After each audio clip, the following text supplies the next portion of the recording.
అసలు ఎవరు మీ అన్నయ్య చెప్పండి.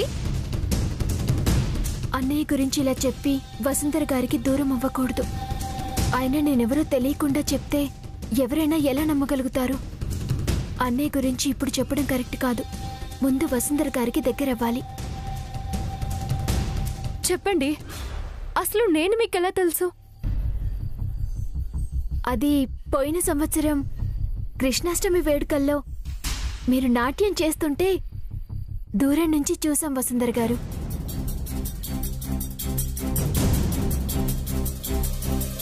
మాకు అప్పుడే వసుంధర గారు పరిచయం అయ్యారు. ఆ రోజు నుంచి వసుంధర గారితో నాట్యం నేర్చుకోవాలన్న ఆశతో సంవత్సరం నుంచి వసుంధర గారి కోసం గాలిస్తూనే ఉన్నాను. వసుంధర గారు ఎక్కడ కనిపించకపోయేసరికి గుర్తుగా వసుంధర గారి ఫోటో పెట్టుకున్నాను. ఇప్పుడు మొత్తం క్లారిటీ వచ్చేసింది వసుంధర గారు. మధుర గారు మిమ్మల్ని చూసిన ఆనందంలో కొంచెం ఎమోషనల్ అయ్యారంతే. అంతే ఆనంద్ గారు. వసుంధర గారు, మీరు నాకు నాట్యం నేర్పిస్తారు కదా? నాకొచ్చిన కళని అడిగిన వాళ్ళకి నేర్పించడం అంటే నాకు కూడా ఇష్టమే. మీకు ఖచ్చితంగా నేర్పిస్తాను. వసుంధర గారు, మీకోసం నేను వెతకని చోటంటూ లేదు. దేవుడి దయ వల్ల మీరు నాకు కనిపించారు. ఇక నేను మిమ్మల్ని వదలను. మీ ఫీజు ఎంతో చెప్పండి, రేపటి నుంచి జాయిన్ అయిపోతాను. మధుర, నేను ఒకప్పుడు నాకున్న అవసరాల కోసం చిన్నపిల్లలకు నాట్యం నేర్పిస్తూ వాళ్ళ దగ్గర డబ్బు తీసుకునేదాన్ని. కానీ నాకిప్పుడు అవసరం లేదు. మీరు నా మీద చూపించే అభిమానమే నాకు ఫీజు. నేను మీకు నాట్యం నేర్పిస్తాను. అయితే రేపటి నుంచి నేను మీ దగ్గర ఉండిపోవచ్చు కదా? తప్పకుండా. మధుర గారు, ఈ రోజు నుంచి మీరు మాలో ఒకరయ్యారు. మొదటిసారి మా ఇంటికి వచ్చారు. కాఫీ తాగాల్సిందే. ఆనంద్ గారు, మీరు అక్కతో మాట్లాడుతూ ఉండండి, నేను ఇప్పుడే వస్తాను. రండి మధుర గారు.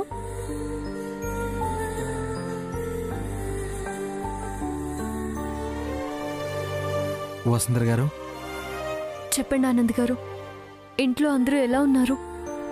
వచ్చిన మా అన్నయ్య మీద అపనమ్మకంగా ఉన్నారు వసుంధర గారు. ఏంటి అపనమ్మకమా? మా ఇంట్లో ఉంది అన్నయ్య కాదు అన్న అనుమానంతో మేం DNA టెస్ట్ జరిపించాం. కానీ ఆయన మాత్రం తన మనసులో ఉన్నది మీరే అని చెప్తున్నాడు. ఆ మాటతోనైనా మా అనుమానం మార్చుకోవాలో నిజం తేల్చుకోవాలో తెలియడం లేదు వసుంధర గారు. వచ్చే DNA టెస్ట్ రిజల్ట్ కంటే మా అన్నయ్య మీద మీ అంగీకారం తెలిస్తేనే వచ్చింది మా అన్నయ్యేనని మేమందరం నమ్మగలుగుతాం. ఇప్పుడు నిజం తేల్చగలిగే శక్తి మీ దగ్గరే ఉంది వసుంధర గారు.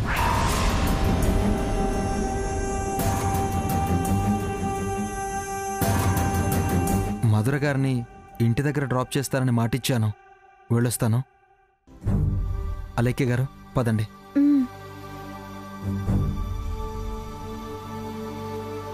మళ్ళీ రేపు వస్తాను వసుంధర గారు.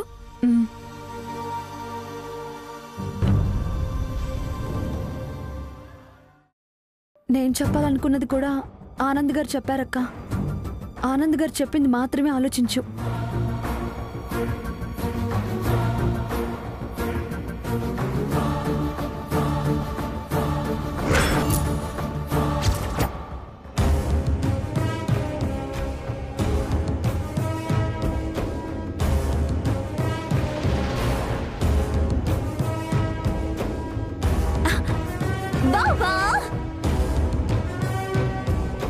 ఏ నక్షత్ర, ఏంటిది? ఏంటి బావా, నేను కళ్ళు మూయగానే ఏంటి నక్షత్ర ఇది అంటున్నావు? అదే ఆ వసుంధర కళ్ళు మూసుంటే కళ్ళు పోయినా సరే నువ్వు వసుంధరవే కదా అని అడిగేవాడివి. అంతేలే బావా, ఒంటరిగా వచ్చే సూర్యుడి కంటే చుక్కలతో వచ్చే చంద్రుడంటేనే మీలాంటి ప్రేమికులకి ఇష్టం అంటుంటారు. నక్షత్ర, నీకింకా పిచ్చి తగ్గలేదా? నా పిచ్చి నువ్వే కదా బావా. నువ్వు తగ్గితే నా పిచ్చి తగ్గినట్టే. కానీ నువ్వెవరి గురించి ఆలోచిస్తున్నావో నాకు తెలుసు బావా. ఎవరి గురించి? ఆ వసుంధర నీకు భార్య అవ్వాలని నువ్వు, ఎలాగైనా ఈ ఇంటి కోడలు అవ్వాలని అది, మీ ఇద్దరిని జంటగా చూడాలని అత్తయ్య, మీలో సీతారాముల్ని చూసుకోవాలని చిన్నబావ. ఇవేవి జరగకూడదని నేను మా అమ్మ, అంత మంచి జరగాలని అమ్మమ్మ కోరుకుంటున్నాం. సో ఇందులో ఏది జరుగుతుందంటావు బావా? 6 100 100 కాకపోయినా వసుంధరతోనే నా పెళ్లి జరుగుతుంది. తనే నాతో పాటు ఈ ఇంటి కోడలుగా ఈ ఇంట్లోకి వస్తుంది. నువ్వు వెధవ సలహాలు ఇవ్వకుండా ఇక్కడి నుంచి వెళ్ళవు. నువ్వు వెళ్ళిపోమనగానే వెళ్ళిపోవడానికి నేనేమైనా పరాయిదన్నా బావా? నేను ఇంటి కోడల్ని, కావాల్సింది నీకు భార్యని మాత్రమే. అలా ఎప్పటికీ కాలేవు. ముందు ఇక్కడి నుంచి వెళ్ళు బావా.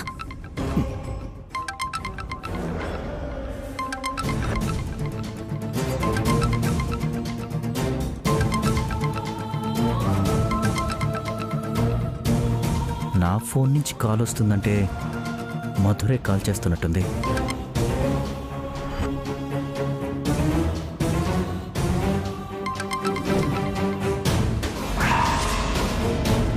ఇదేంటి?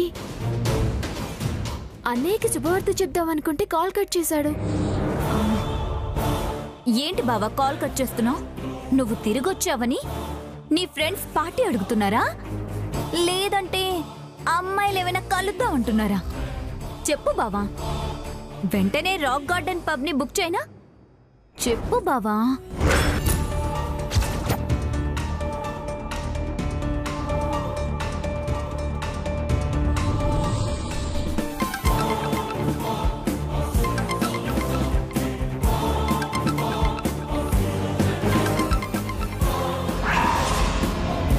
వాళ్ళ వాలకం చూస్తుంటే నిన్నిప్పట్లో వదిలేలా లేరు బావా. నీ పర్మిషన్ లేకుండా నేనే పబ్ బుక్ చేస్తాను. ఎవ్వరొచ్చినా నో లిమిట్స్. ఏమంటావు బావా? చేసేనా?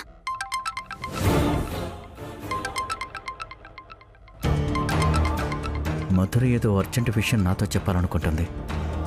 ఈ నక్షత్రం ఫోన్ లిఫ్ట్ చేయటం ఎలా? ఏంటి బావా అంతలా ఆలోచిస్తున్నావు? లేదంటే ఈస్ట్ గార్డెన్ పబ్ బుక్ చేయనా? మొత్తం ఓపెన్ ప్లేస్ ఉంటుంది, అందరూ ఓపెన్ గా మాట్లాడుకోవచ్చు. చెప్పు బావా, ఏది బుక్ చేయమంటావు? నక్షత్ర, నీకు నా మీద ప్రేమ ఎంత ఉంది? అడిగితే చెప్పలేనంత ఉంది. అయితే చూపించగలవా? ష్యూర్ బావా, బట్ హౌ? సింపుల్. నేను ఇక్కడి నుంచి వెళ్ళి మళ్ళీ ఇక్కడికి వచ్చేంత వరకు నువ్వు తల తెప్పకుండా, కళ్ళు కదపకుండా, చేతులు కదపకుండా, కాళ్ళు జరపకుండా ఇక్కడే ఇలాగే నుంచుండిపోవాలి. అప్పుడు నువ్వు నీ ప్రేమను నిరూపించుకున్నట్టే. Okay, wish good luck. కదలకూడదు. ఓకే, అంతే. అలాగే ఉండు.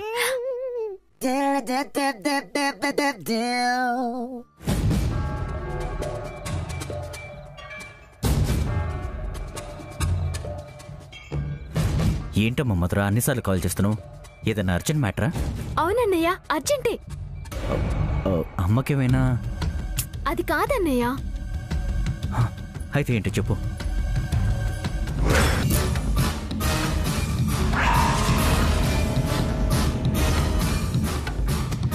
అన్నయ్య, నేను వసుంధర గారిని చూశాను. తనని కలిసి మాట్లాడాను. నువ్వెలాగో అక్కడ ఉద్యోగం నుంచి రావడానికి సమయం పడుతుందని చెప్పావుగా, అందుకే మీ ఇద్దరిని కలపడానికి నేనే ఒక చిన్న ప్రయత్నం చేద్దాం అనుకుంటున్నానన్నయ్య. అమ్మా, నువ్వు తొందరపడకు. ఇలాంటి పరిస్థితుల్లో నువ్వు వసుంధర్ని కలవడం అంత మంచిది కాదు. నువ్వు ఇలాగే అంటావన్నయ్య. మా కోసం నువ్వు అంత చేస్తున్నావు, నీకోసం నేను ఆ మాత్రం చేయలేనా? అది కాదమ్మా, తనతో ఇప్పుడు నువ్వు మాట్లాడినా అందరూ నిన్ను తప్పుగా అర్థం చేసుకుంటారు. నిజమే అన్నయ్య, నేను తనతో మాట్లాడగానే నాతో ఎంత బాగా మాట్లాడిందో తెలుసా?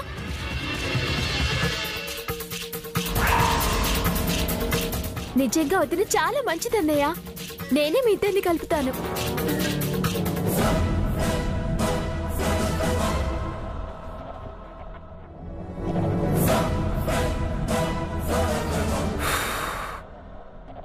మధుర నువ్వేం తొందరపడకు.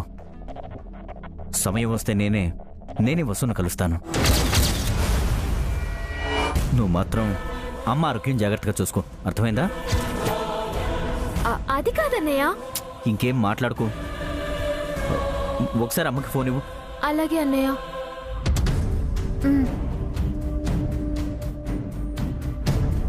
నాన్న మురళి, చెప్పు నాన్న. అమ్మా, మధురని బయటికి ఎక్కడికి పంపించుకో.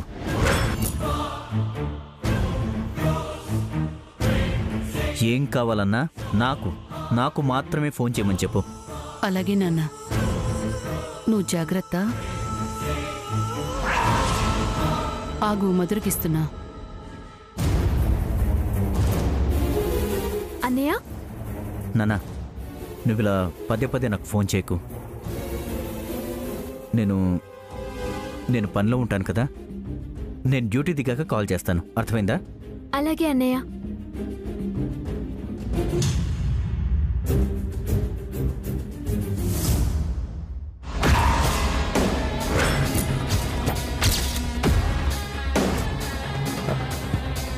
ఆనంద్, అన్నయ్య, ఫోన్లో ఏంటి చెల్లి అమ్మ అంటున్నారు? అసలు మీరు మా అన్నయ్యనా? ఆనంద్ రే, నువ్వు కూడా నన్ను అనుమానిస్తున్నావా? అమ్మ ఇంట్లోనే ఉంది, మధ్యలో ఈ చెల్లెవరు?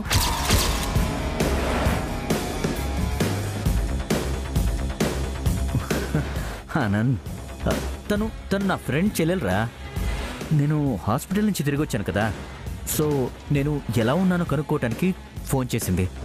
కావాలంటే ఇదిగో, నువ్వు మాట్లాడు, ఫోన్ చేయి, మాట్లాడు. అన్నయ్య, అవునరా, మాట్లాడు, డౌట్ ఉంటే. రే, నా ఫ్రెండ్ వాళ్ళ అమ్మగారికి ఒంట్లో బాగోకపోతే నేనే ఒకప్పుడు హాస్పిటల్లో జాయిన్ చేయించి వైద్యం చేయించాను.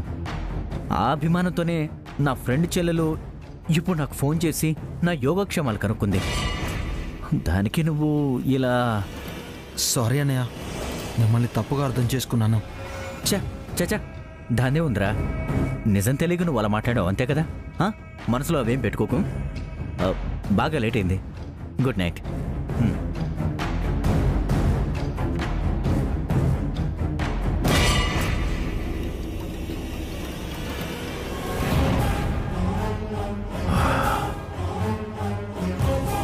ఇంకెప్పుడు ఇలా వచ్చి మాట్లాడకూడదు.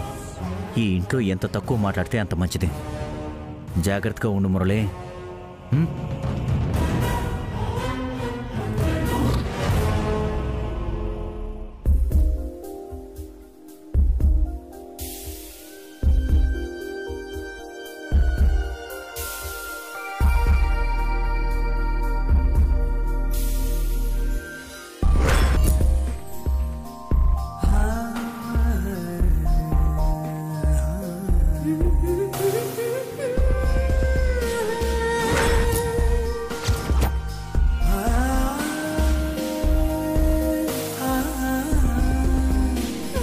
ఆనంద్ గారు, మిమ్మల్ని ఇలా చూస్తుంటే బుగ్గన ఒక దిష్టి చుక్క పెట్టి నెత్తి మీద జీలకర్ర బెల్లం పెట్టి మిమ్మల్ని నావాణ్ణి చేసుకోబోతున్నాను. మీకు తెలుసా ఆనంద్ గారు, మనకు తెలియకుండానే మన పెళ్లి జరిగిపోతుందంట. ఎలాగో పెళ్లి చేసుకోబోతున్నాం కదా, చేయాల్సిన చిలిపి పని ఏమైనా చేయకూడదా ఆనంద్ గారు? నా బుగ్గన దిష్టి చుక్క కంటే మీరు పెట్టే ముద్దు శాశ్వతంగా ఉండిపోతుంది ఆనంద్ గారు.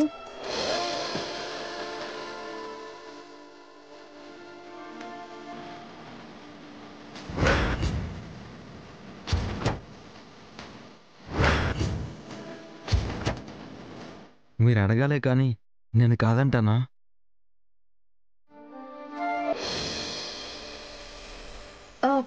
ఆనంద్ గారు, ఆనంద్ గారు,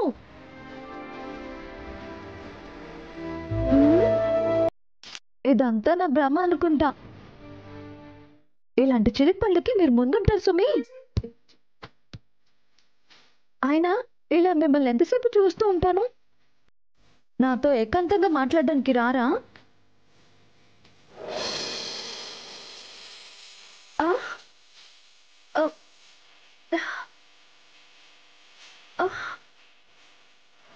మీరు కావాలని నాటకం ఆడుతున్నారని అర్థమైంది. ముందు మీరు బయటికి రండి. రండి.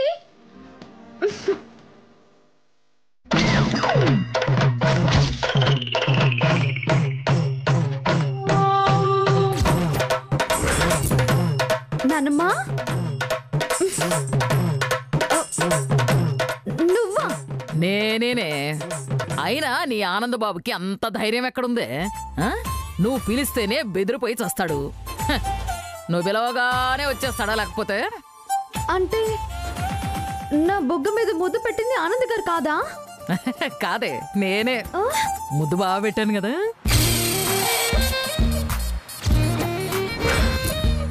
చిచి, ఓసే ఓసే, నీకేం పోయే కల వచ్చిందే? నా బొగ్గలన్నీ పాడు చేసావు కదే. అంటావే, అంటావు. ఇప్పుడు ఎన్నైనా అంటావు. చిన్నప్పటి నుంచి నిన్ను ఎత్తుకొని గోరు ముద్దలు తినిపించింది నేనేనే, ఈ ముసల్దే. అయినా నువ్వు ముద్దు పెట్టు అంటుంటే నన్నేమో అనుకుని అని ముద్దు పెట్టాను. అయితే నువ్వు కూడా నన్ను కొట్టు కొట్టు అను. అప్పుడు నేను కూడా నిన్ను దిండి తీసుకుని కొడతాను. నిన్ను నన్ను కొడితే నీ పెళ్లిలో జనాలు కూడా కాంతమ్మ లేని లోటు చూసి అక్షంతలతో నిన్ను కొడతారు. అయ్యో అయ్యో, మనవరాలకు ముద్దు పెట్టుకునే భాగ్యం కూడా నాకు లేదుటే.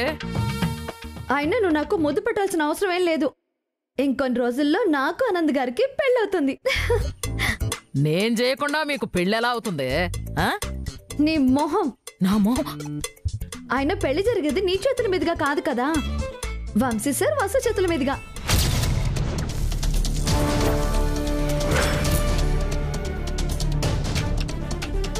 ఏంటి?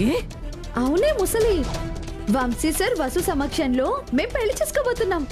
ఆహా అని మీ వసుంధరక్క చెప్పిందా? కాదు, ఆ దేవుడు నిర్ణయించాడు. అబ్బో,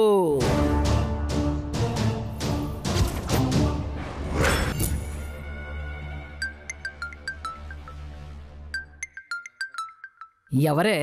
నా పతిదేవుడు. పతిదేవుడు? అబ్బో,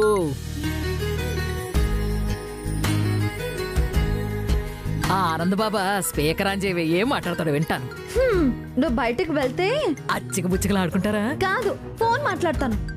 నేను ఇక్కడే ఉంటాను. వెళ్ళు నాన్నమ్మ. అయినా కాబోయే భార్య భర్తలు మాట్లాడుకునేటప్పుడు ఎవరూ వినకూడదు. అబ్బా, వెళ్ళవే ముసలి.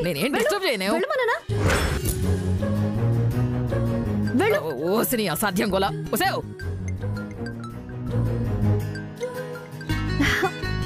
ఆనంద్ గారు, అలైకి గారు. ఆనంద్ గారు, మీకు విషయం తెలుసా? తెలుసండి. ఇందాకొక కసాయివాడు ఒక మంచివాడిని కత్తితో పొడిచి చంపేశాడంట. చాలా పాపం కదండి. నేను టీవీలో చూసి చాలా బాధపడిపోయాను. అబ్బా, అది కాదండి. నేను మీతో ఒక విషయం చెప్పాలి. చెప్పండి అలైకి గారు. మనిద్దరం తొందరలో పెళ్లి చేసుకోబోతున్నాం అని తెలిసిన సంతోషంలో మీరు నా కళ్ళోకొచ్చి ముద్దు పెట్టారనిపించింది. నేను గంట నుంచి ఇంట్లోనే ఉన్నాను, ఎక్కడికి వెళ్ళలేదు. మరి మీ కల్లోకి నేనెలా వచ్చాను? ఆనంద్ గారు, చిన్న సరసం అలైకి గారు. మూడ్ ఆఫ్ చేయకండి ఆనంద్ గారు. మన పెళ్ళి అవ్వాలనే కదా. కానీ ఫోన్ చేసింది ఈ విషయం గురించి కాదా అలైకి గారు? మరి దేని గురించి? జాగ్రత్తగా వినండి అలైకి గారు. మా అన్నయ్య కాని అన్నయ్య ఇందాక ఫోన్లో ఎవరితోనో రహస్యంగా చెల్లి అమ్మని జాగ్రత్తగా చూసుకో అన్నాడండి. మా అన్నయ్య ఎప్పుడూ అలా మాట్లాడరు. ఇందాక జ్యోతిష్యుడు చెప్పినట్టు నాకెందుకో అనుమానంగా ఉంది అలైకి గారు. మీరేం కంగారు పడకండి ఆనంద్ గారు. మీరు ఎలాగో DNA టెస్ట్ జరిపించారు కదా, ఇంకో 24 అవర్స్లో నిజాలు తెలిసిపోతాయి.